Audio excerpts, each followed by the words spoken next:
তো আর আমটাম খাইছেন। ওই একটা ঘটনা বলি, হযরত খাত্তাব রাদিয়াল্লাহু তাআলা আনহু উম্মতের একজন বড় ফকিহ ছিলেন না, ফিকাহ ছিলেন না, উনি বড় আলেম ছিলেন। তো উনি যারা বেদ্যি পিটাইতেন সাহাবায়ে কেরামদেরকে ধরে ধরে রাস্তাঘাটে পাই, খেজুর একটু পড়ে গেছে, খেজুর কি তো বলতেছে, এই খেজুরটা কার, এই খেজুরটা কার। হয়তো বড় ডাকে ওরে বলছে, ওরা নিয়ে আসে, আমি বেদ্যি পিটাই। এগুলো ওরফ সমাজে এটা প্রচলিত আছে। আমেরটা পড়ে গেছে, আপনি খেয়ে ফেলতে পারেন, ঠিক আছে। হ্যাঁ, আমরা বাজারঘাটে বা রাস্তাঘাটে আমগুলো আছে, হ্যাঁ, এবং সেখানে আম পড়ে বা দু একটা আম পারলে কর্তৃপক্ষ মানা করে না। কিন্তু যেগুলো রেস্ট্রিক্টেড এরিয়া, যেমন আমাদের মাদ্রাসা যে পুরোটা একটা কি কম্পাউন্ডটা একটা ওয়াকফের কম্পাউন্ড, একটা জাম কেউর জন্য হালাল নাই। কেন একটা জাম কারোর জন্য কি নয়, হালাল নাই। এটা ওয়াকফের সম্পত্তি এটা, এবং এটা পুরোটা একটা এটা এটাকে বলা হয় অর্থাৎ হিয়াজা, যেটা একদম মসনুন সিয়ানা বলা হয় আরবিতে, যেটা হেফাজত করা আছে যেটাকে, এবং এটাকে এটা কোনো অনুমতি নেই এখানে। কিন্তু এখান থেকে প্রতিনিয়ত মাদ্রাসা ফলাফল এই চুরি করে, এগুলো কাঁঠাল চুরি করে কি আলেম হবে আমি জানি না। এগুলো কাঁঠাল চুরি করে খেয়ে ফেলে, আম চুরি করে খেয়ে ফেলে, আর জাম তো চুরি করবে বলবে, এলাকার ফলাফলও চুরি করে, যাই হোক। তো কিন্তু মাদ্রাসা ফলাফল যেগুলো চুরি করে এটা হচ্ছে বড় ভয়ঙ্কর বিষয়।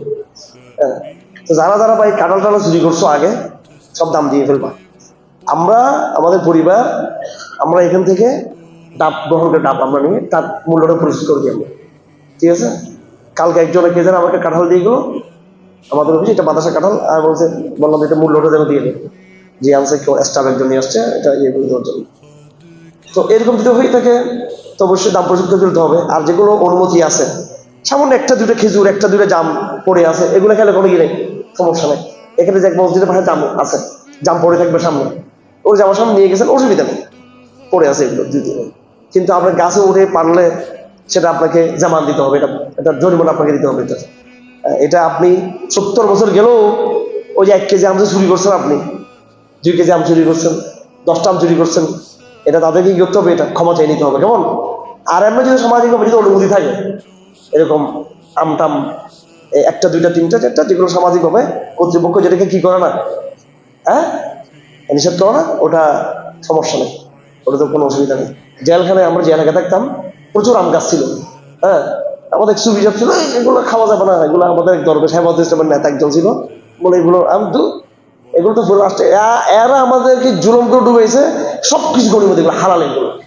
হ্যাঁ, আমার সঙ্গে কথা দিচ্ছে, বলে তুমি যে ইয়ে করতেছো, আমার বড় ছিল বয়স হয়েছে, এখন সরল মানুষ, ভালো মানুষ, ভদ্র মানুষ, আলেম, কিন্তু মশলা কিন্তু সেটা না। জালে আমাকে বন্দি করছে এখানে, ঠিক আছে। সবগুলো আম জাম কাঁঠাল সবগুলো আমার জন্য কি হালাল। আমি দেখি চুরি করে ঢুকি নেই এখানে, আমি চুরি আমার জন্য হারাম হইতো এটা, ঠিক আছে। তো কিছু খাওয়া একবার হালাল, এবার ভালো করে খাই ফেলবেন এগুলো। যেই রাষ্ট্র গরিবদের অভিভাবক নয়, গরিবদেরকে জায়গা দিচ্ছে রাষ্ট্র, সব ধনীদের প্লট গুলো, ঠিক কিনা। গরিবদের প্লট কোথায়, গরিবদের জায়গা কোথায়, গরিবদের কোনো জায়গা নেই। এই শরীরের মশলা আমরা জানি না অনেক কিছু, পরিষ্কার কিতাবে লেখা আছে আহইয়াউল মাওয়াত, পরিত্যক্ত জমি, প্রপার্টি না, খাস জমি, ব্যক্তিগত প্রপার্টি সম্পদ নয়, খাস জমি, সরকারি জমি যেটাকে বলা হয়। যে ব্যক্তি যখন প্রথমে যাবে সেটা মালিক হয়ে যাবে, কোনো কাগজপত্র লাগবে না।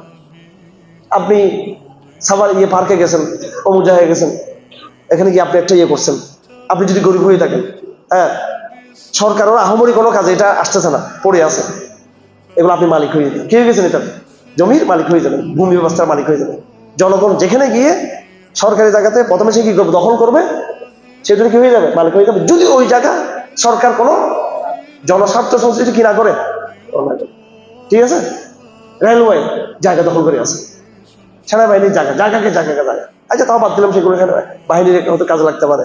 আপনার ফরেস্টের নাম দিয়ে পুরো পাহাড়ের পুরো অঞ্চল সরকার নিয়ে রাখছে, এবং জনগণের সম্পদ, এগুলো জনগণকে দিয়ে ফেলতে হবে। সব জায়গায় হালাল আছে এগুলো, মানুষ গিয়ে যে প্রথমে আগে যাবে পাহাড়টাতে, যে প্রথমে জমিটাতে আগে যাবে, সরান সে কি হয়ে যাবে, এটাতে মালিক হয়ে যাবে। সরকার উচিত তাকে কি করা, এটা ছেড়ে দেওয়া, বুঝাচ্ছে।